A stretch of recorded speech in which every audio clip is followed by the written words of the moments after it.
Good morning everyone. So last lecture जो है हमने magnetic effect of electric current related important point discuss किया था। ठीक है, तो याद है कल के लेक्चर में हम क्या डिस्कस कर रहे थे? बेसिकली हमने कल के लेक्चर में डिस्कस किया था कि अगर कोई भी चार्ज पार्टिकल है वो एंटर कर रहा है और जहां पे एंटर कर रहा है, जिस स्पेस में एंटर कर रहा है, वहां पे इलेक्ट्रिक फील्ड के साथ साथ मैग्नेटिक फील्ड भी अगर प्रेजेंट है तो उस केस में उस चार्ज के साथ क्या होगा, ये बातों का अपन डिस्कशन कर रहे थे। और वहां पे हमने डिटेल में देखा कि बेसिकली क्या होता है कि अगर सिर्फ मैग्नेटिक फील्ड है तो वो मैग्नेटिक फील्ड के पास एबिलिटी है only to change the direction. Magnetic field जो है वो चार्ज पार्टिकल के वेलोसिटी की सिर्फ डायरेक्शन चेंज कर सकता है, लेकिन चार्ज पार्टिकल के वेलोसिटी के मैग्नीट्यूड को चेंज करने की एबिलिटी सिर्फ और सिर्फ किसमें होती है? इलेक्ट्रिक फील्ड में होती है। ठीक है, तो वहां पे वेरियस केसेस को हमने डिस्कस किया था। उसके बाद में हमने लास्ट में डिस्कस किया था कि अगर चार्ज की बजाय कोई भी करंट कैरिंग कंडक्टर हमने मैग्नेटिक फील्ड में प्लेस किया है तो उस मैग्नेटिक फील्ड में हमने जो कंडक्टर प्लेस किया था उसके ऊपर भी फोर्स एक्ट होता है। एंड उससे रिलेटेड हमें यहाँ पे एक्सप्रेशन मिला था, force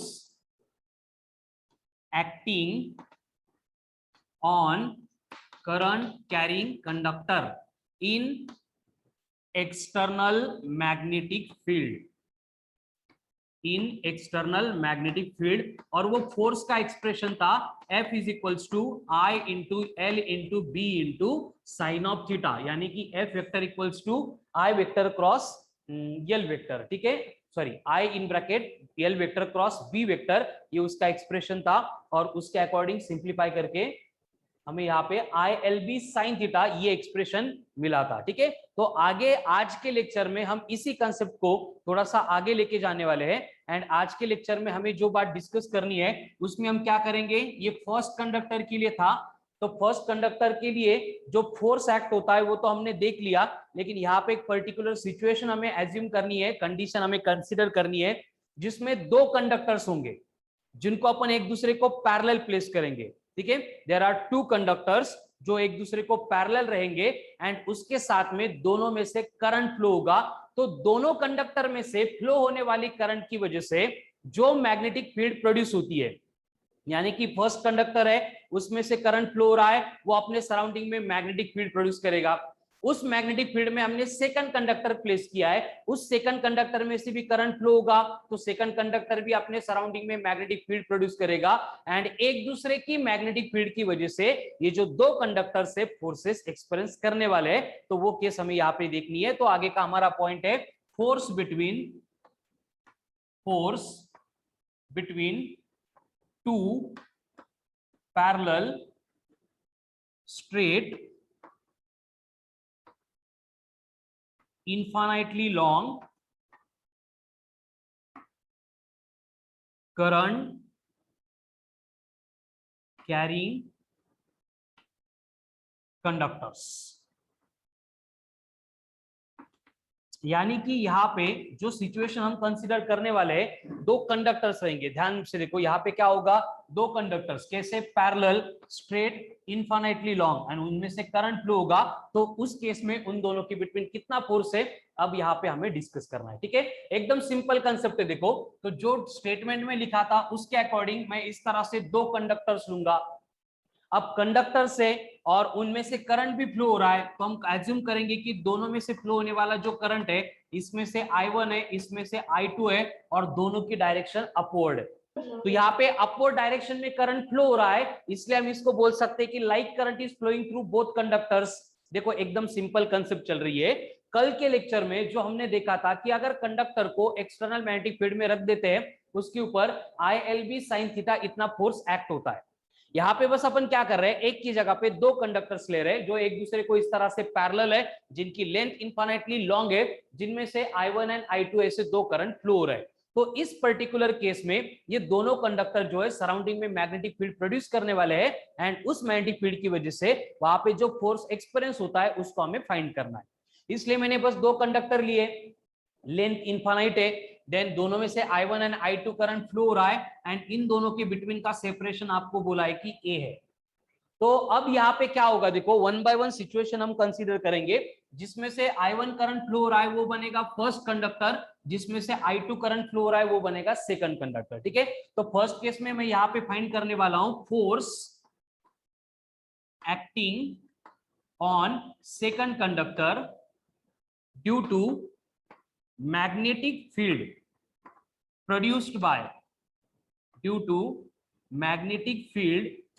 produced by first conductor. मतलब यहाँ पे ध्यान से आपको एक बात दिमाग में रखनी है कि दो कंडक्टर को छोड़ के मैग्नेटिक फील्ड प्रोड्यूस करने के लिए यहाँ पे कोई भी एक्सटर्नल सोर्स हमने कनेक्ट नहीं किया है। मतलब ये दो कंडक्टर रख दिए और जिस स्पेस में इनको प्लेस किया है उस स्पेस में पहले से एक्सटर्नल कोई भी मैग्नेटिक फील्ड नहीं है। पहले कंडक्टर में से करंट फ्लो होगा, वो अपने सराउंडिंग में मैग्नेटिक फील्ड प्रोड्यूस करेगा, एंड उस मैग्नेटिक फील्ड में सेकंड कंडक्टर में से करंट फ्लो हो रहा है। तो हमने कल जो पॉइंट देखा था ये वाला कि मैग्नेटिक फील्ड में करंट कैरिंग कंडक्टर है, उसके ऊपर फोर्स एक्ट होता है ILB sin थीटा। वही केस यहाँ पे होगी, बस एक चेंज आ रहा है कि मैग्नेटिक फील्ड अब तक के केस में कोई और प्रोड्यूस कर रहा था, लेकिन यहाँ पे ये सेकंड कंडक्टर के बाजू में जो फर्स्ट कंडक्टर प्लेस किया है it is producing magnetic field, ये खुद अपनी मैग्नेटिक फील्ड प्रोड्यूस कर रहा है। तो होगा क्या, देखो कि ये जो फर्स्ट कंडक्टर है ये अपनी सराउंडिंग के स्पेस में इस तरह की मैग्नेटिक फील्ड प्रोड्यूस करेगा। अब ये मैग्नेटिक फील्ड में हमने क्या किया है, ये सेकंड कंडक्टर को प्लेस किया है।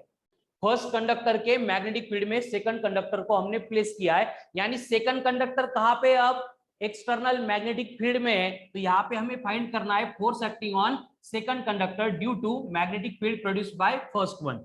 तो अभी यहाँ पे हमें फाइंड करना पड़ेगा magnetic field produced by first conductor at या फिर ऑन सेकंड कंडक्टर, तो उसको मैं B1 बोलता हूं। B1 का मतलब क्या होगा, magnetic field produced by first conductor है। अब यहाँ पे देखो स्ट्रेट करंट कैरिंग कंडक्टर है, उसके सेंटर के अबाउट यहाँ पे कोई भी एक पॉइंट लेंगे हम P, यहाँ पे मैग्नेटिक फील्ड चाहिए, परपेंडिकुलर डिस्टेंस A है, तो उसके लिए फॉर्मूला अपन देख चुके हैं, mu naught I upon 2 π A होता है। बस यहाँ पे I will be replaced by I1 रहेगा। तो ये मिल गया हमें एक्सप्रेशन, किसलिए, फॉर द मैग्नेटिक इंडक्शन जो फर्स्ट कंडक्टर ने प्रोड्यूस किया था on the surface of second conductor.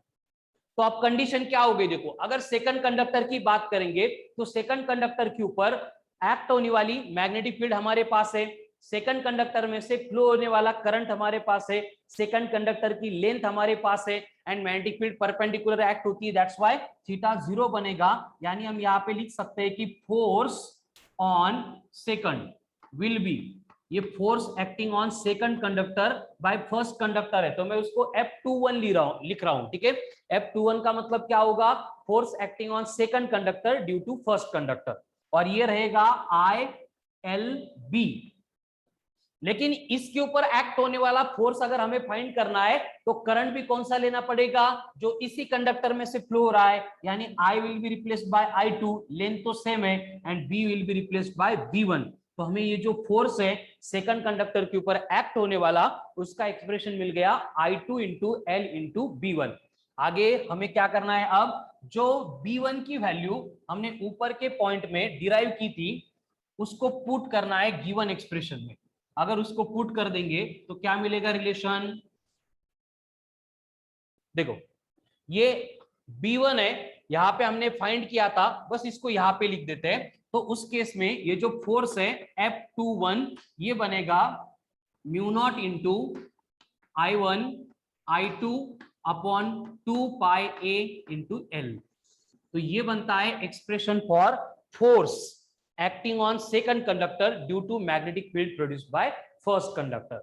लेकिन यहाँ पे लेंथ के बारे में हमें कोई इंफॉर्मेशन अगर नहीं है तो इतनी बड़ी लेंथ की मैग्नेटिक फील्ड और उसका फोर्स हम कैलकुलेट करने की बजाय क्या करते हैं, यहाँ पे फोर्स की जगह पे ये फोर्स पर यूनिट लेंथ ये वाला एक्सप्रेशन फाइंड करते हैं, फोर्स पर यूनिट लेंथ, एंड ये फोर्स पर यूनिट लेंथ वाला एक्सप्रेशन जो है वो बनता है mu not I1 I2 upon 2 π A। यानी कि इस सिचुएशन में अगर कंडक्टर की लेंथ हमें मेंशन नहीं की है, दी नहीं है, तो हम क्या करेंगे, फोर्स जो एक्सर्ट होने वाला है ऑन यूनिट लेंथ वो कंसीडर करेंगे, एंड उस यूनिट लेंथ का फोर्स चाहिए, इसलिए हम total force upon total length को डिवाइड कर रहे हैं। तो हमें ये एक्सप्रेशन मिल गया, किस लिए, for force acting on second conductor due to magnetic field produced by first conductor. अब देखो क्या होगा, सेम प्रोसेस में रिपीट करूंगा। कैसे रिपीट करूंगा, अब ध्यान से देखो। यहां पे क्या होगा कि अब फोर्स कैलकुलेट करना है मुझे एक्टिंग ऑन, अब किसके ऊपर होगा, फर्स्ट के ऊपर। किसकी वजह से, due to magnetic field produced by second conductor. देखो फोर्स तो फाइंड करना है, लेकिन पहले केस में इसमें एंड इसमें क्या डिफरेंस है, इसमें जो फोर्स एक्ट हो रहा है वो सेकंड कंडक्टर के ऊपर। क्यों, क्योंकि उसके बाजू में जो फर्स्ट कंडक्टर रखा था वो मैग्नेटिक फील्ड प्रोड्यूस कर रहा था। ये हो गया एक्सप्रेशन, उसका फॉर्मूला भी आ गया। उसके बाद में नेक्स्ट कंडीशन हम डिराइव कर रहे हैं। यहाँ पे क्या है हमारी कंडीशन कि अब क्या होगा कि ये जो फर्स्ट कंडक्टर है इसके ऊपर भी फोर्स एक्ट होगा, क्योंकि उसके बाजू में जो कंडक्टर रखा है वो मैग्नेटिक फील्ड प्रोड्यूस कर रहा है। इसलिए सेकंड कंडक्टर की मैग्नेटिक फील्ड फर्स्ट कंडक्टर के ऊपर एक्ट होने की वजह से ये फर्स्ट कंडक्टर जो फोर्स एक्सपीरियंस करता है वो हमें कैलकुलेट करने के लिए पूरी प्रोसेस सेम यहाँ पे रिपीट करनी पड़ेगी। तो मैं यहाँ पे लिखूंगा magnetic field produced by magnetic field produced by second conductor on first conductor। अब ये सेकंड कंडक्टर प्रोड्यूस कर रहा है तो मैं इसको B2 लिखूंगा। अगेन फॉर्मूला सेम रहेगा, mu naught I upon 2 pi A, बस I will be replaced by I2। यहाँ पे I1 हुआ करता था, यहाँ पे I2 आएगा, यानी ये B2 बन जाएगा mu naught I2 upon 2 pi A। अब मैग्नेटिक फील्ड आ गई, फिर से हमें मालूम है फोर्स का एक्सप्रेशन कि force acting on first conductor due to magnetic field produced by second. तो ये फोर्स का एक्सप्रेशन भी क्या रहेगा, F12। अब ये F12 का मतलब होगा force acting on first conductor due to second conductor, और इसका फॉर्मूला बनेगा I1 into L into B2, I1 into L into B2। तो B2 तो हमने यहाँ पे कैलकुलेट किया था, वैल्यूज पुट करेंगे तो अगेन मुझे यहाँ पे ये जो F21 था उस तरह से ये F12 बाय L, इसके लिए फॉर्मूला मिलेगा mu naught I1 I2 upon 2 pi A। ठीक है, अभी डायग्राम बोर्ड पे जो ली है, ड्रॉ की है, उसके बाद जितने एक्सप्रेशन जितने पॉइंट्स लिखे हैं एंड ये जो दोनों फाइनल फॉर्मूले, इनको अगर ध्यान से देखेंगे तो हमें ये बात यहाँ पे क्लियर होती है कि अगर इस तरह से दो कंडक्टर, करंट कैरिंग कंडक्टर हम स्पेस में प्लेस कर देते हैं, स्पेस में प्लेस कर देते हैं तो उनमें क्या होता है, बेसिकली फोर्स एक्ट होता है। एंड दोनों भी केस में जो फोर्स का मैग्नीट्यूड है वो सेम होता है, यानी कि पहले सेकंड कंडक्टर के ऊपर एक्ट होने वाला फोर्स भी mu naught I1 I2 upon 2 pi A है, एंड फर्स्ट कंडक्टर के ऊपर एक्ट होने वाला फोर्स भी mu naught I1 I2 upon 2 pi A है। ठीक है, तो इसका स्क्रीनशॉट ले लो एंड इतनी सारी डिस्कशन से हम यहाँ पे कंक्लूड कर सकते हैं कि बेसिकली इस तरह की अगर सिचुएशन है, ठीक है, इस तरह की सिचुएशन अगर है तो उससे रिलेटेड एक पॉइंट हम यहाँ पे लिख सकते हैं कि जो फोर्स एक्ट होता है दोनों कंडक्टर के ऊपर उसका मैग्नीट्यूड सेम होता है। डायरेक्शन से रिलेटेड हमने कोई डिस्कशन नहीं किया है अभी, सिर्फ हम मैग्नीट्यूड की बात कर रहे थे। तो यहाँ पे हमें मालूम हो गया, ये हमने प्रूव किया है। अब उसको मैं सिंगल स्टेटमेंट के फॉर्म में रिप्रेजेंट करूंगा कि whenever two parallel conductors, whenever two parallel conductors carrying current are placed parallel to each other, parallel to each other,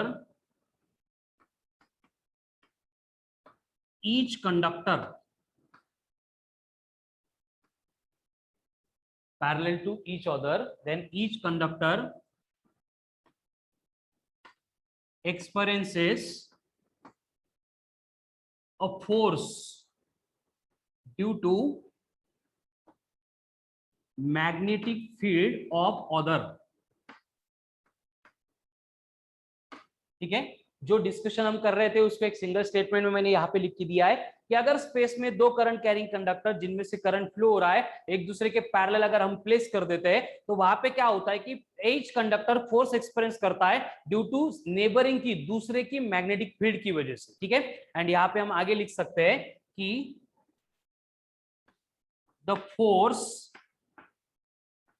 acting on both conductors is of equal magnitude। उस force का जो magnitude है वो same होता है, equal होता है।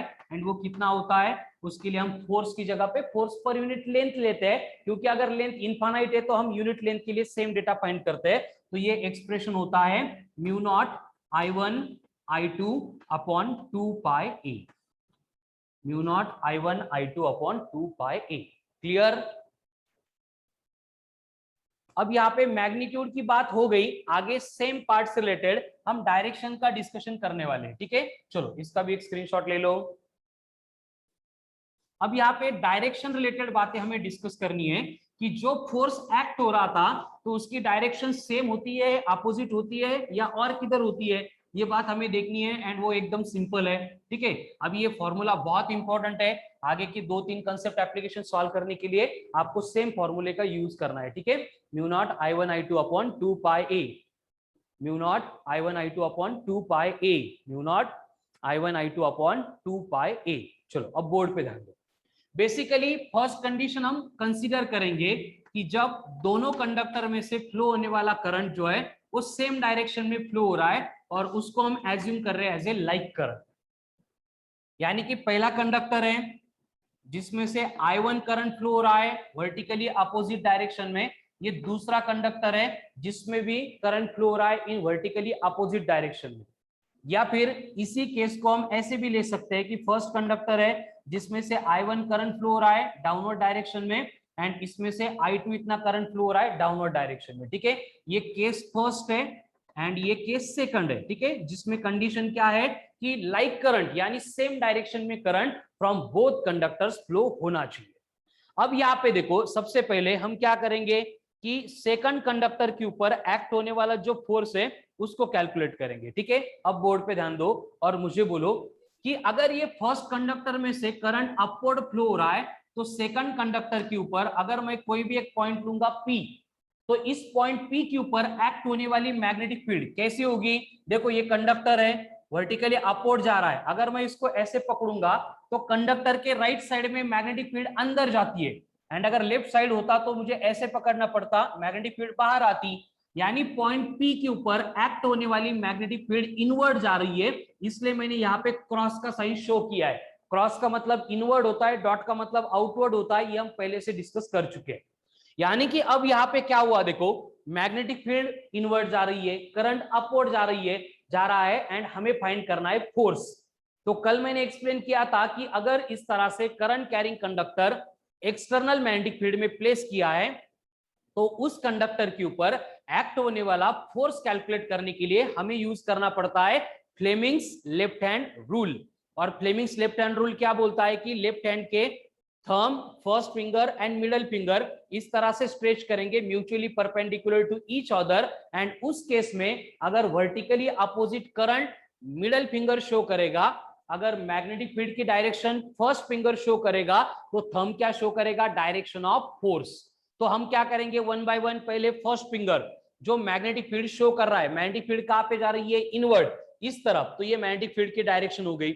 उसके बाद में चाहिए करंट, तो करंट जा रहा है अपवर्ड, तो अपवर्ड करंट शो करने के लिए ये मिडल फिंगर ऊपर जाएगा, एंड इस तरह से इनको अगर प्लेस करेंगे तो थंब की डायरेक्शन कहां पे जा रही है, टुवर्ड्स फर्स्ट कंडक्टर।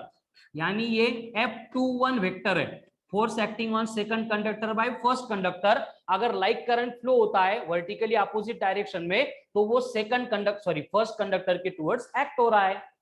अगर सेम प्रोसेस हम रिपीट करेंगे कि अगर ये I2 इतना करंट फ्लो हो रहा है इस कंडक्टर में से, एंड यहाँ पे मैं एक पॉइंट ले रहा हूं Q, तो अब मुझे मैग्नेटिक फील्ड की डायरेक्शन फाइंड करने के लिए राइट हैंड में ऐसे पकड़ना पड़ेगा, करंट अपवर्ड जा रहा है एंड ये जो फिंगर से मेरी तरफ आ रहा है मतलब यहाँ पे डॉट की जगह पे आएगा क्रॉस, अब ये क्रॉस आ गया, इसका मतलब क्या हुआ कि जो मैग्नेटिक फील्ड ये सेकंड कंडक्टर प्रोड्यूस कर रहा है which is acting on first conductor, it is going और कमिंग आउटवर्ड, वो हमारी तरफ आ रहा है, आउटवर्ड आ रहा है। ठीक है, तो फोर्स फाइंड करने के लिए फिर से हम वही करेंगे, लेफ्ट हैंड, तीनों फिंगर्स एक दूसरे को परपेंडिकुलर, मैग्नेटिक फील्ड अब इस तरफ है, हमारी तरफ है, देन कंडक्टर का करंट अपवर्ड है, थंब उसको परपेंडिकुलर अगर प्लेस करेंगे, यहां पे रख देंगे, तो ये थंब कहां पे जा रहा है, इधर जा रहा है, मतलब टुवर्ड्स सेकंड कंडक्टर जा रहा है, यानी कि यहाँ पे ये फोर्स की डायरेक्शन बनेगी F12 वेक्टर। यानी हम यहाँ पे लिख सकते हैं कि when ever like current, whenever light current is flowing through the conductors,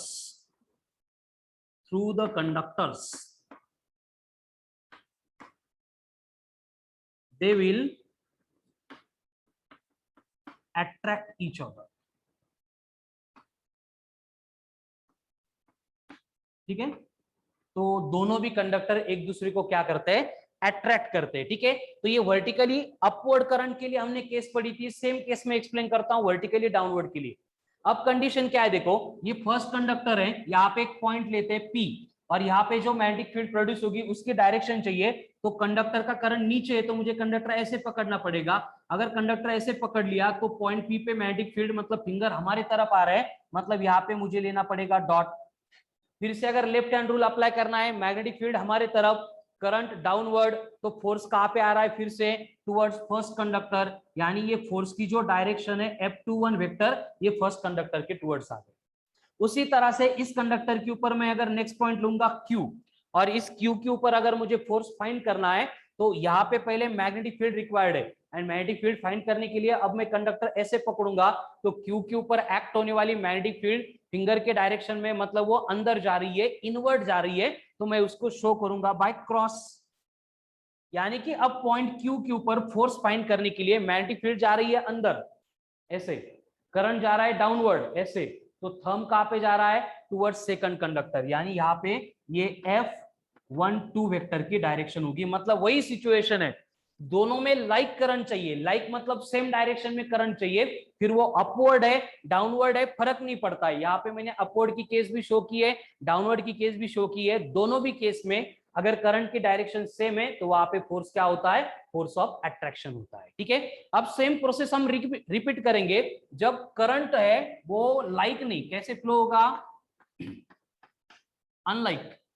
अब अनलाइक करंट फ्लो होगा, मतलब क्या होगा, ये फर्स्ट कंडक्टर में से अपवर्ड एंड सेकंड कंडक्टर में से डाउनवर्ड फ्लो होगा। ठीक है, पूरी प्रोसेस हम वैसे ही रिपीट करने वाले हैं। अब यहाँ पे पहले हम क्या करेंगे, सेकंड कंडक्टर के ऊपर एक पॉइंट लेंगे P, इसको अगर राइट हैंड में पकड़ेंगे फर्स्ट कंडक्टर को, तो हमारे फिंगर जा रहे हैं इनवर्ड, इनवर्ड जा रहा है, इसलिए मैग्नेटिक फील्ड बनेगी बाय क्रॉस। फिर हमें फोर्स की डायरेक्शन फाइंड करनी है, तो magnetic field inward, middle finger यानी करंट डाउनवर्ड, तो थंब कहां पे जा रहा है, अभी फर्स्ट कंडक्टर के टुवर्ड्स नहीं है, ध्यान से देखो, थंब कहां पे, अवे फ्रॉम फर्स्ट कंडक्टर, यानी इस केस में एक्ट होने वाला जो फोर्स है वो अवे एक्ट होता है फ्रॉम फर्स्ट कंडक्टर। वही सिचुएशन हम देखेंगे कि अगर फर्स्ट कंडक्टर के ऊपर हमने पॉइंट Q लिया है, इसमें से करंट डाउनवर्ड फ्लो हो रहा है, तो डाउनवर्ड करंट फ्लो होने के बाद अगर मुझे Q पे मैग्नेटिक फील्ड चाहिए, तो right hand thumb rule apply करेंगे, तो ये मैग्नेटिक फील्ड जा रही है इनवर्ड अंदर फिर से, यानी कि यहाँ पे अगर मुझे मैग्नेटिक फील्ड की डायरेक्शन चाहिए तो ये क्रॉस बनेगी। अब यहाँ पे देखो मैग्नेटिक फील्ड अंदर, करंट अपवर्ड एंड थंब इन दोनों को परपेंडिकुलर, मतलब थंब कहां पे एक्ट हो रहा है, अवे फ्रॉम सेकंड कंडक्टर, यानी कि अब यहाँ पे मैं लिख सकता हूं कि ये दोनों रिपेल कर रहे हैं, तो स्टेटमेंट क्या लिखना पड़ेगा, व्हेनेवर अनलाइक, अनलाइक मतलब अपोजिट डायरेक्शन में, whenever unlike current is flowing through conductors, they will repel each other, they will repel each other। Okay, तो एकदम सिंपल केस हमने अभी डिस्कस की है, जिसमें क्या था, दो कंडक्टर्स हैं जिसमें से करंट फ्लो हो रहा है, एंड करंट फ्लो होने के बाद दोनों कंडक्टर फोर्सेस एक्सपीरियंस कर रहे हैं। उसमें हमने देखा कि दोनों कंडक्टर में से इक्वल करंट फ्लो हो रहा है या फिर अनइक्वल करंट फ्लो हो रहा है, फर्क नहीं पड़ता है, हर बार करंट फ्लो होने के बाद जो फोर्स एक्ट होता है उसका मैग्नीट्यूड रहेगा mu naught I1 I2 upon 2 पाए, mu naught I1 I2 upon 2 पाए। लेकिन उसकी जो फोर्सेस की डायरेक्शन है वो डिपेंड करेगी कि अगर लाइक करंट फ्लो हो रहा है एक दूसरे को अट्रैक्ट करेंगे, अगर अनलाइक करंट फ्लो हो रहा है तो एक दूसरे को रिपेल करेंगे। ठीक है, तो इसी पॉइंट से रिलेटेड हम एक बहुत इंपॉर्टेंट पॉइंट अभी यहाँ पे डिस्कस करने वाले हैं, जिसको हम बोलते हैं as a definition of 1 ampere. जब अपन यूनिट्स एंड मेजरमेंट पढ़ रहे थे तो यूनिट्स एंड मेजरमेंट पढ़ते टाइम मैंने आपको बोला था कि डेफिनेशन ऑफ 1 एम्पियर जो है हम यहाँ पे पढ़ तो लेंगे, लेकिन आपको एक्चुअल मीनिंग उसकी नेक्स्ट मैग्नेटिक्स में समझ में आएगी। ठीक है, तो देखो डेफिनेशन ऑफ 1 एम्पियर हमें यहाँ पे देखनी है। डेफिनेशन ऑफ 1 एम्पियर मतलब ये करंट का यूनिट है एम्पियर, और वो बनता कैसे है उसको हमें यहाँ पे डिफाइन करना है। उसके लिए हम जो अभी डिस्कस कर रहे थे वही पॉइंट कंसीडर करना है कि दो कंडक्टर है, ये फर्स्ट कंडक्टर है, ये सेकंड कंडक्टर है, इसमें से फ्लो होने वाला करंट I1 है, इसमें से फ्लो होने वाला करंट I2 है, और इनके बिटवीन का सेपरेशन A है। तो उस केस में हमें मालूम है कि फोर्स पर यूनिट लेंथ जो है वो होता है mu not I1 I2 upon 2 pi A। ये हमने आज ही डिराइव किया है formula.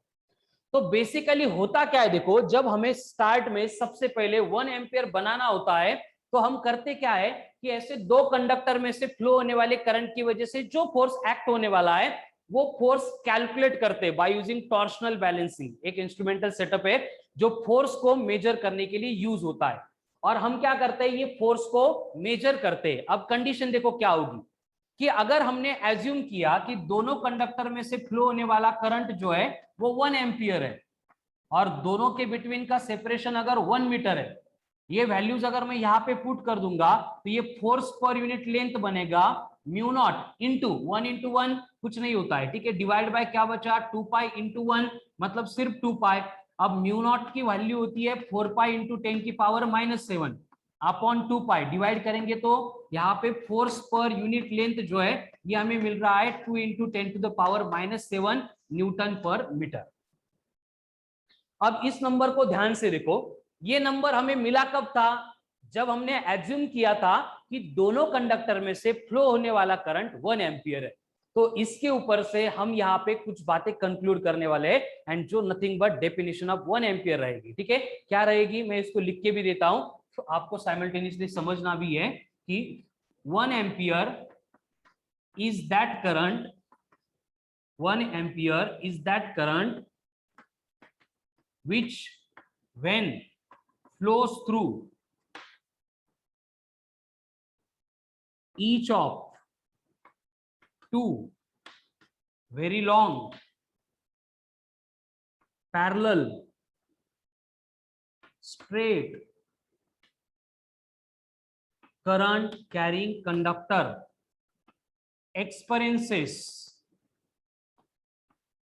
force of attraction or repulsion of magnitude 2 into 10 to the power -7 newton per metre. ठीक है, मतलब कि देखो ये स्टेटमेंट एक्सप्लेन कर रहा है कि 1 एम्पियर करंट मतलब है क्या, कितना है, कैसे एज्यूम करेंगे। उसके लिए हमें ऐसे दो कंडक्टर रखने पड़ेंगे जिनके बिटवीन का सेपरेशन 1 मीटर होगा, फिर हम इन दोनों कंडक्टर के बिटवीन कितना फोर्स है वो कैलकुलेट करेंगे, एंड जब ये force 2 into 10 to the power -7 इतना बनेगा जिसको अपन मेजर कर रहे थे, तब के करंट को हम एज्यूम करेंगे as a current of 1 ampere. ठीक है, इसलिए हमने क्या लिखा है 1 ampere is that current which when flows through each of two very long parallel straight current carrying conductor experiences a force of attraction or repulsion of magnitude 2 into 10 to the power -7 newton per metre. Clear? चलो देख लो, इसका एक screenshot ले लो।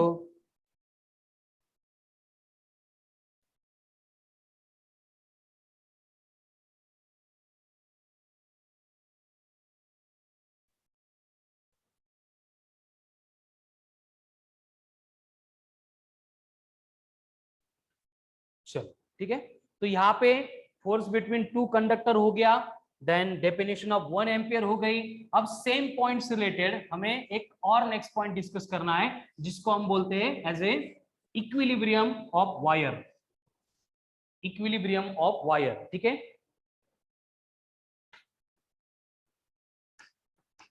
Equilibrium of wire, अब equilibrium मतलब क्या है, हमने पढ़ा है पहले भी कि ऐसी सिचुएशन आती है कि जिसमें सारे फोर्सेस एक दूसरे को बैलेंस कर देते हैं और बॉडी के ऊपर एक्ट होने वाला नेट फोर्स 0 बनता है, इसलिए बॉडी का कोई भी डिस्प्लेसमेंट नहीं होता है, ठीक है। तो हम यहाँ पे एक कंडीशन एज्यूम करेंगे कि यहाँ पे एक वायर होगी जिसको अपन रिजिड सपोर्ट से फिक्स करेंगे और इस वायर में से हम I1 इतना करंट फ्लो कर रहे हैं और हमें क्या करना है, H इतने हाइट के ऊपर और एक वायर रखनी है जिसमें से I2 इतना करंट फ्लो होगा और वहां पे कंडीशन इक्विलिब्रियम की है। मतलब क्या होगा, देखो कि अगर इसमें से करंट फ्लो नहीं होता तो ये ऊपर वाली वायर है, इसको हम फ्रीली सस्पेंड कर रहे हैं, छोड़ दे रहे हैं, तो छोड़ने के बाद ये नीचे गिर रही है।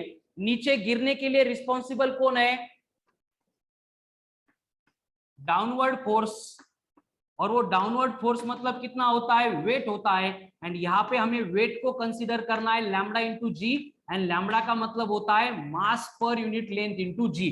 अब ये क्या भनगड़ है, देखो कि वायर की कितनी लेंथ है हमें मालूम नहीं है, इनफाइनाइट भी हो सकती है, इसलिए पहले एक्सप्रेशन में जैसे हमने फोर्स पर यूनिट लेंथ लिया था कि यूनिट लेंथ के लिए कितना एक्ट होगा, उसी तरह से ये टोटल वेट हम नहीं ले रहे, एक यूनिट लेंथ जो है उस वायर की, उसका mass into acceleration due to gravity, मतलब यूनिट लेंथ का वेट ले रहे हैं जो डाउनवर्ड एक्ट होता है, एंड डाउनवर्ड एक्ट होने की वजह से वो वायर को नीचे लेके आने का ट्राई करता है, ठीक है। लेकिन एट द सेम टाइम अगर डायग्राम में देखेंगे तो दोनों कंडक्टर में से फ्लो होने वाला करंट लाइक है या अनलाइक है,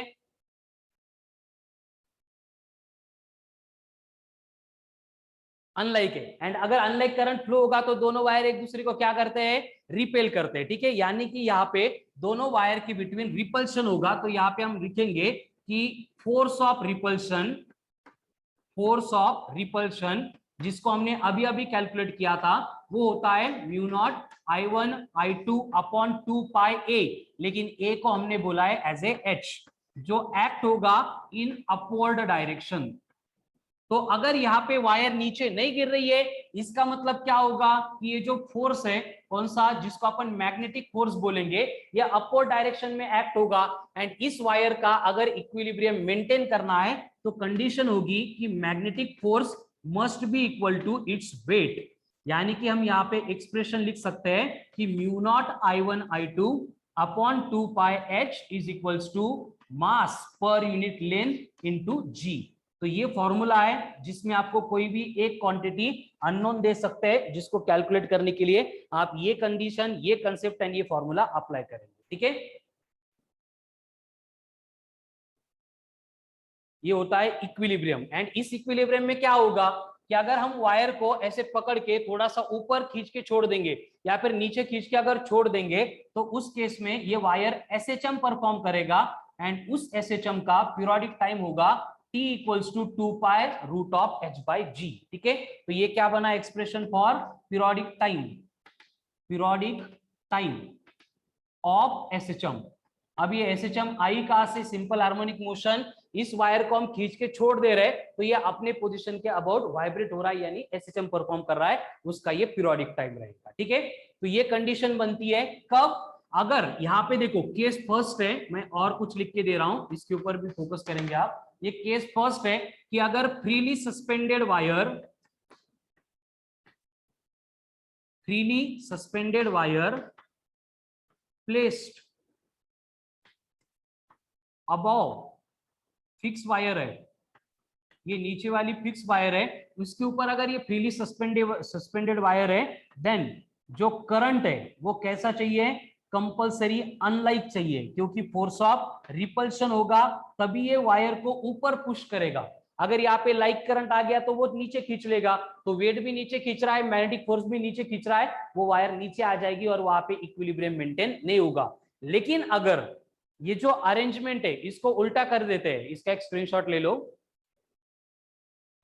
इसकी जो अरेंजमेंट है इसको अगर इस तरह से चेंज कर लेते हैं, यानी कि अब ये रिजिड फिक्स वायर ऊपर है जिसमें से आई इतना करंट फ्लो हो रहा है, एंड दूसरी वायर अगर नीचे है जिसमें से I2 करंट फ्लो हो रहा है, तो ये ऊपर के वायर को उसको अट्रैक्ट करना है वर्टिकली अपवर्ड डायरेक्शन में, इसलिए यहाँ पे लाइक करंट चाहिए।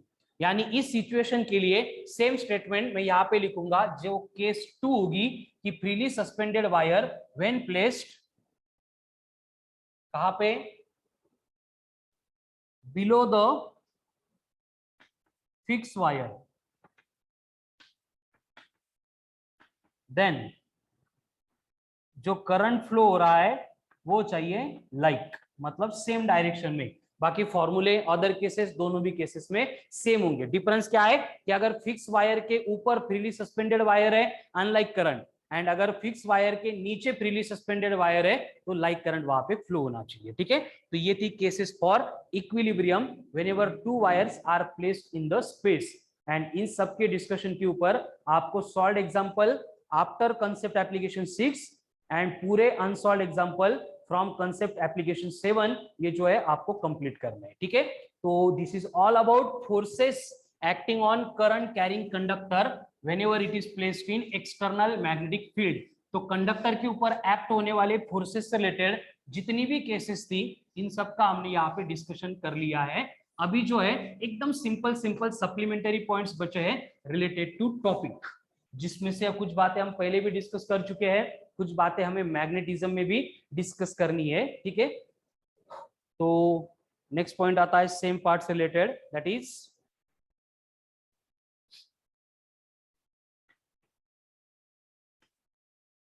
Current carrying loop as magnetic dipole. मतलब हम इलेक्ट्रिक डाइपोल देख चुके हैं, मैग्नेटिक डाइपोल भी हमें मालूम है, एंड इतने दिनों से ये magnetic effect of electric current हम डिस्कस कर रहे हैं, स्टडी कर रहे हैं। हमें ये मालूम हो गया कि व्हेनेवर करंट फ्लो होता है वो करंट कैरिंग कंडक्टर क्या करता है, सराउंडिंग में मैग्नेटिक फील्ड प्रोड्यूस करता है।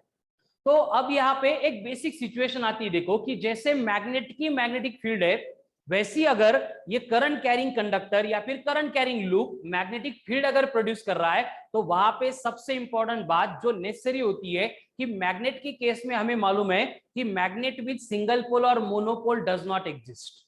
Magnet with single pole exist ही नहीं करता है, मैग्नेट हर बार पेयर में आता है। North pole and south pole उनको अपन सेपरेट ही नहीं कर सकते। एक मैग्नेट है बार मैग्नेट, उसको 1000 छोटे छोटे पार्ट में भी अगर हम सेपरेट कर देंगे तो 1000 1 by 1000 वाला जो छोटा सा पार्ट होगा उसमें भी दो पोल्स रहेंगे, north pole and south pole. तो उसी तरह की सिचुएशन होती है कि सपोज कोई भी करंट कैरिंग एक लूप है, जैसे मैंने यहाँ पे सर्कुलर कॉइल कंसीडर की है, तो अगर ये सर्कुलर कॉइल में से करंट अगर फ्लो हो रहा है तो ये सर्कुलर कॉइल भी अपने सराउंडिंग में क्या करती है, मैग्नेटिक फील्ड प्रोड्यूस करती है। और वो मैग्नेटिक फील्ड अगर यहाँ पे प्रोड्यूस हो रही है, इसका मतलब इस कॉइल ने भी क्या करना चाहिए, दो दो मैग्नेट के पोल्स रिप्रेजेंट करने चाहिए। अब वो होते कैसे, ध्यान से देखो कि सपोज इस कॉइल को अगर हम सामने से देख रहे हैं, फ्रंट में से देख रहे हैं और इस कॉइल में से फ्लो होने वाला करंट इस डायरेक्शन में, जिसको अपन बोलते हैं ACW यानी एंटी क्लॉकवाइज, एंड इसी कॉइल को अगर अपन पीछे से देखेंगे तो हमें समझ में आएगा कि इस कॉइल का करंट उल्टी डायरेक्शन में दिखेगा, मतलब वो क्लॉकवाइज रहेगा। अब कंडीशन क्या होती है, देखो अगर यहाँ पे right hand thumb rule apply करेंगे तो एंटी क्लॉकवाइज डायरेक्शन अगर है, ध्यान से सुनो मेरी बात, अब एंटी क्लॉकवाइज डायरेक्शन अगर है करंट की, तो मैग्नेटिक फील्ड आउटवर्ड आ रही है, हमें हमारी तरफ आ रही है, मतलब बाहर आ रही है। और हमने जब स्टार्ट में मैग्नेटिक्स एंड इलेक्ट्रोडायनेमिक्स का कंपैरिजन किया था तो मैंने बोला था कि magnetic lines of force starts from north pole ends on south पोल।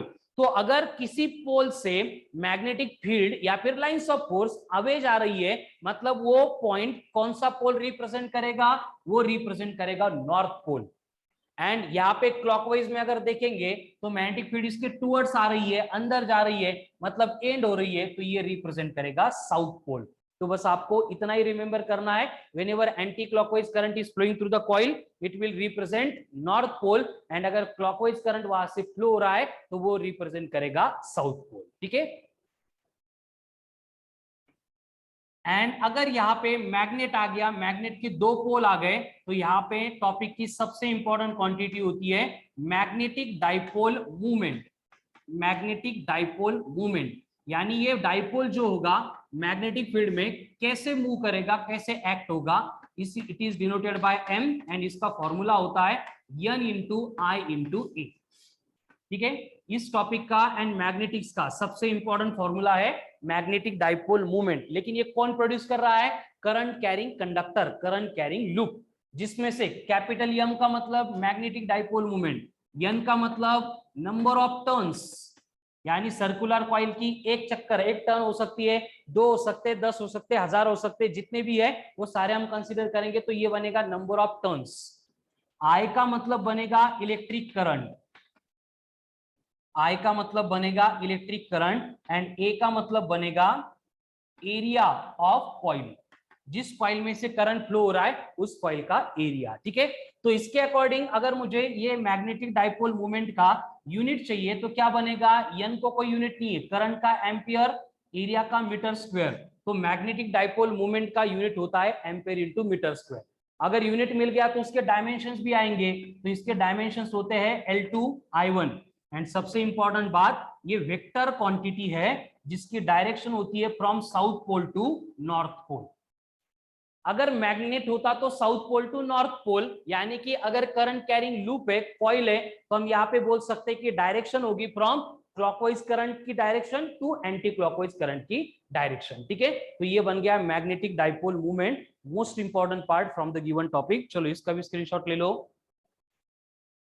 अब हमने जैसे इलेक्ट्रोस्टैटिक्स में इलेक्ट्रिक डाइपोल देखा था, फिर उस डाइपोल को एक्सटर्नल इलेक्ट्रिक फील्ड में प्लेस किया था, तो उस डाइपोल के ऊपर क्या एक्ट होता था? उस डाइपोल के ऊपर एक्ट होता था फोर्स। क्या एक्ट होता था? फोर्स। एंड वो फोर्स कैसे एक्ट होता था?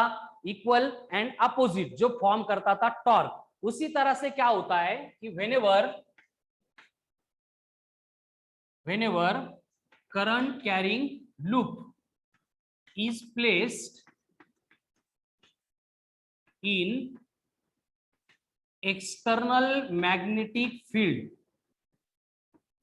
it experiences a torque।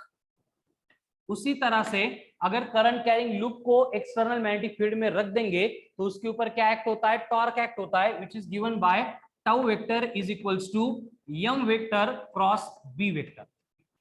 जैसे इलेक्ट्रोस्टैटिक्स में आपको याद होगा, वहां पे था tau vector is equals to P vector cross E vector. यहाँ पे पी मतलब इलेक्ट्रिक डाइपोल मूवमेंट थी, एम मतलब मैग्नेटिक डाइपोल मूवमेंट है। यहाँ पे ई मतलब इंटेंसिटी ऑफ इलेक्ट्रिक फील्ड थी, यहाँ पे बी मतलब intensity strength of magnetic field है। यानी अगर हम इसको सिंप्लीफाई करेंगे तो ये बनेगा tau is equals to M into B into sine of theta. इतना टॉर्क एक्ट होता है करंट कैरिंग लूप के ऊपर whenever it is placed in external magnetic field. And basically ये टॉर्क एक्ट होने की वजह से ये कॉइल को क्या करता है? रोटेट करने का ट्राई करता है। और यहाँ पे बेसिक केस ऐसी होती है, देखो कि direction of M is perpendicular to the plane of coil. मतलब जो भी प्लेन ऑफ कॉइल है, सपोज ये कॉइल है, तो उसको परपेंडिकुलर डायरेक्शन में कौन एक्ट होता है? उसकी मैग्नेटिक डाइपोल मूवमेंट एक्ट होती है। ठीक है, तो यहाँ पे हमें देखना पड़ेगा केस फर्स्ट कि अगर coil is parallel to B, मतलब कॉइल को हमने मैग्नेटिक फील्ड को पैरेलल प्लेस किया है, तो उस केस में ये जो थीटा है, देखो मैग्नेटिक मूवमेंट कहाँ पे? कॉइल को परपेंडिकुलर, मतलब मैग्नेटिक फील्ड को भी क्या बनेगी? ये परपेंडिकुलर। यानी उस केस में जो थीटा है वो बनेगा 90 डिग्री, एंड जो टॉर्क एक्ट होगा वो बनेगा maximum, and which is equals to रहेगा m इंटू बी।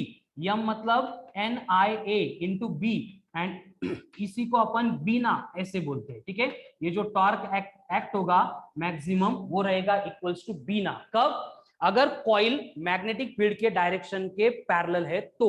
लेकिन अगर सेकंड केस में हमने क्या किया है कि कॉइल को परपेंडिकुलर प्लेस किया है मैग्नेटिक फील्ड से।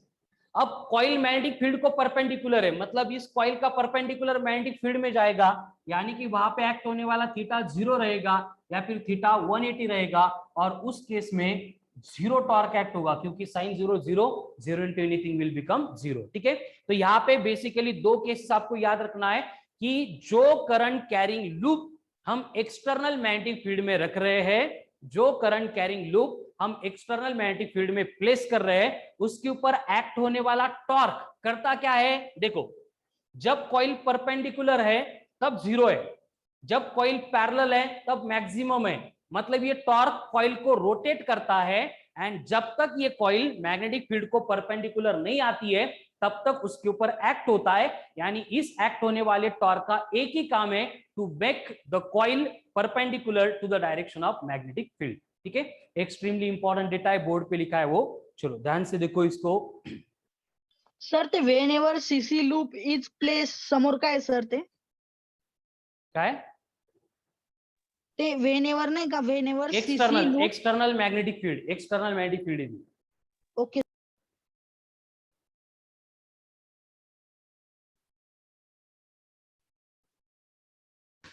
अब देखो यहाँ पे बाकी सारी जो बातें हैं हम इलेक्ट्रोस्टैटिक्स में पढ़ चुके हैं, उसके सिमिलर कंपेयर करके हम यहाँ पे बनाने वाले हैं। जैसे कि ये टॉर्क अपने आप एक्ट होता है, एंड टॉर्क एक्ट होके कॉइल को रोटेट करता है, लेकिन अगर हमें एक्सटर्नल वर्क करके इस कॉइल को फिर से रोटेट करना है तो उस प्रोसेस में जो वर्क डन होता है वो बनेगा dw is equals to tau into d theta. छोटा सा वर्क डन करेंगे कॉइल को रोटेट करने के लिए तो वो बनेगा टाउ इंटू डी थीटा। अब टाउ की वैल्यू थी m b sine theta into d theta, ये बनेगा छोटा सा work done in displacing the coil by an angle d theta. लेकिन अगर हम कॉइल को बहुत ज्यादा एंगल से रोटेट कर रहे हैं फ्रॉम थीटा 1 से लेके थीटा 2 तक, तो हमें जो नेट वर्क डन चाहिए वो मिलेगा from theta 1 to theta 2 of d डब्ल्यू। यानी कि ये एम बी कॉमन है, तो इंटीग्रेशन बनेगा थीटा 1 से थीटा 2 तक sign theta into d theta. अब मैथ्स है उनको मालूम होगा, जिनको मैथ्स नहीं उनको भी मैंने पहले बोला था साइन थीटा का डेरिवेटिव क्या होता है? डेरिवेटिव नहीं, इंटीग्रेशन क्या होता है? No one?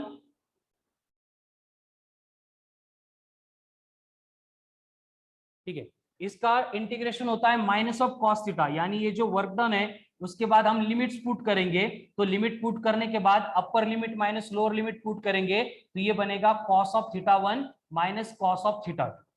ठीक है, तो इतना वर्क करना पड़ता है हमें अगर किसी कॉइल को एक्सटर्नल मैग्नेटिक फील्ड में हमें रोटेट करना है तो। लेकिन मोस्ट ऑफ द टाइम क्या होता है कि जब हम रोटेशन स्टार्ट कर रहे हैं तब ये जो कॉइल है वो मैग्नेटिक फील्ड के डायरेक्शन में होती है। मतलब ऑलमोस्ट थीटा 1 जो है वो 0 डिग्री से हम प्रोसेस स्टार्ट करते हैं, तो वहां पे थीटा 1 को अगर 0 बोल देंगे, cos 0 1 होता है, तो ये एक्सप्रेशन बनेगा w is equals to m b in bracket 1 minus cos of theta. तो अगर हमें वर्क डन कैलकुलेट करना है तो हमें ये एक्सप्रेशन यूज करना पड़ेगा। लेकिन वहां पे फिर से अगर थोड़ी सी ट्रिग्नोमेट्री देखेंगे तो 1 minus cos of theta is equals to होता है 2 साइन स्क्वायर थीटा बाई 2। यानी सेम वर्क डन यहां पे मिलेगा twice of m into B into sine square theta by 2, सिर्फ साइन थीटा बाई 2। हाँ, twice of m b into sine of theta by 2, ये work done हमें मिलेगा अगर कॉइल को हम रोटेट कर रहे हैं इन एक्सटर्नल मैग्नेटिक फील्ड में तो। ठीक है, नहीं साइन स्क्वायर ही है यहाँ पे। अब यहाँ पे कंडीशन है कि ये फॉर्मूला यूज करेंगे या फिर ये फॉर्मूला यूज करेंगे, दोनों भी केस में हमें वर्क डन कैलकुलेट करने में मतलब कोई प्रॉब्लम नहीं होगा। कंडीशन है कि dipole movement, magnetic induction and angles given चाहिए। ठीक है, तो यहाँ पे आपको बोला जाता है कि अगर हमने कॉइल को रोटेट किया बाय 0 डिग्री या फिर थीटा इक्वल टू 360 डिग्री, यानी एक कंप्लीट रोटेशन करके आ गए, तो उस केस में वर्क डन कितना होगा? अगर आपको बोला जाता है कि theta is equals to 90 degree है, कॉइल को हमने रोटेट किया by an angle of 90 degree मतलब 1/4 रोटेशन, तो उस प्रोसेस में वर्क डन कितना होगा? अगर हमने कॉइल को रोटेट किया आधे रोटेशन के लिए यानी बाय 180 डिग्री, तब का वर्क डन कितना होगा? अगर हमने कॉइल को रोटेट किया बाय कितना 270 डिग्री मतलब 3/4 ऑफ रिवॉल्यूशन, तो वर्क डन कितना होगा? तो ये होमवर्क है आपका आज का, इस फॉर्मूले में ये थीटा की 1 2 3 4 वैल्यू पुट करना और यहाँ पे जो वर्क डन आपको दिया है उसको कैलकुलेट करना। ठीक है, तो इस तरह से जब भी करंट कैरिंग कोई लूप होता है, करंट कैरिंग कोई कॉइल होती है, उसको हम एक्सटर्नल मैग्नेटिक फील्ड में अगर प्लेस करेंगे तो उसके ऊपर टॉर्क एक्ट होता है, वो रोटेट होती है। अगर हमें एक्सटर्नली वहां पे जाके उस कॉइल को रोटेट करना है तो वहां पे वर्क डन करना पड़ता है, एंड वर्क डन कितना होगा उसके लिए ये एक्सप्रेशन आ गए। एंड हमें मालूम है कि every work done will always get stored in the form of energy. तो ये वाला जो वर्क डन है वो एनर्जी के फॉर्म में स्टोर होता है, जिसको हम बोलते हैं as a potential energy of the magnetic field. तो स्टोर होने वाली जो पोटेंशियल एनर्जी होती है इस टाइप के वर्क डन से, उसका एक्सप्रेशन होता है minus of m into B into cos of theta. ठीक है, यानी कि हम इस पोटेंशियल एनर्जी को वेक्टर फॉर्म में ऐसे भी लिख सकते हैं m vector dot b vector, क्योंकि कॉस थीटा रिप्लेस हो रहा है तो यहाँ पे डॉट आए। ठीक है, तो यहाँ पे कंडीशन क्या होती है, देखो केस फर्स्ट कि अगर यहाँ पे हम थीटा इज इक्वल्स टू 0 या फिर theta is equals to 180 degree इतने से कॉइल को रोटेट करेंगे तो वहां पे cos 0 1 है, और वहां पे sorry theta is equals to अगर 0 है तो cos 0 कितना होता है 1 होता है, यानी पोटेंशियल एनर्जी जो है वो बनेगी माइनस ऑफ mb। एंड इस केस में ये पोटेंशियल एनर्जी की वैल्यू जो है वो मिनिमम होती है। सेकंड केस में अगर हम कॉइल को रोटेट कर रहे हैं बाय 180 डिग्री तो cos ऑफ 180 माइनस 1 है, तो उस केस में पोटेंशियल एनर्जी बनती है m इंटू बी, और यहाँ पे ये पोटेंशियल एनर्जी जो है वो मैक्सिमम होती है। एंड केस 3 है कि अगर कॉइल को हमने थीटा इक्वल्स टू 90 डिग्री से रोटेट किया तो उस केस में पोटेंशियल एनर्जी जो है वो 0 बनती है। एंड जहां पे पोटेंशियल एनर्जी मिनिमम है उस सिचुएशन को, कंडीशन को बोला जाता है एज ए स्टेबल इक्विलिब्रियम। जहां पे ये मैक्सिमम है उसको बोला जाता है as a unstable equilibrium. And यहाँ पे नो इक्विलिब्रियम या फिर न्यूट्रल इक्विलिब्रियम, इस तरह की कंडीशन ये कॉइल क्या करता है यहाँ पे मेंटेन करता है। ठीक है, तो आज के लेक्चर का जो कंटेंट था वो एक्सट्रीमली इंपॉर्टेंट कंटेंट हमने यहाँ पे देखा है, जिसमें हमने force acting on conductor, force between two parallel long straight current carrying conductor, then equilibrium of that conductor, then current carrying loop, उस करंट कैरिंग लूप की मैग्नेटिक मूवमेंट, उस मैग्नेटिक मूवमेंट की डायरेक्शन, उसके ऊपर एक्ट होने वाला torque, torque के against अगर वर्क करना है तो वो वर्क डन के एक्सप्रेशन, वेरियस केसेस उसकी, देन जो वर्क डन होगा उसकी वजह से जो एनर्जी स्टोर होगी पोटेंशियल एनर्जी के फॉर्म में, वो पोटेंशियल एनर्जी के एक्सप्रेशन, वहां पे मैक्सिमम कब है, मिनिमम कब है, कौन सा इक्विलिब्रियम कब मेंटेन होता है, ये सारे पॉइंट्स मैंने यहाँ पे भी एक्सप्लेन किए हैं। मॉड्यूल में भी आपको ये थ्योरेटिकल पार्ट डिटेल में एक्सप्लेन करके दिया है, इससे related lots of solve examples है। तो आज आपको क्या करना है, concept application 7 plus concept application 8 related जितनी भी थ्योरी है, जितने भी सॉल्व क्वेश्चंस है, जितने भी अनसॉल्व क्वेश्चंस है, ये पूरा डेटा कंप्लीट करना है। बस एक पॉइंट बचा है अकॉर्डिंग टू मॉड्यूल, जिसमें हम magnetic movement produced by revolving charge and Bohr's magneton, ये दो बातें हैं जो हम मैग्नेटिज्म के साथ डिस्कस करने वाले हैं। तो ऑफिशियली यहाँ पे magnetic effect of electric current ये टॉपिक कंप्लीट हो रहा है। मॉड्यूल में मैंने बोला कि लास्ट एक पॉइंट आप लोग थ्योरी को मिलेगा जिसमें magnetic movement produced by revolving electron की केस है, बोर्स मैग्नेटन है, वो बातें हम मैग्नेटिज्म टॉपिक के साथ डिस्कस करते हैं। इसलिए यहाँ पे magnetic effect of electric current complete हो गया। मॉड्यूल में से कंसेप्ट एप्लीकेशन 8 तक के unsolved example, solved examples as early as possible complete करो। And from tomorrow we are going to start discussion about next topic, that is magnetism and matter, magnetism and matter. So remaining part will continue on tomorrow's lecture. Thank you.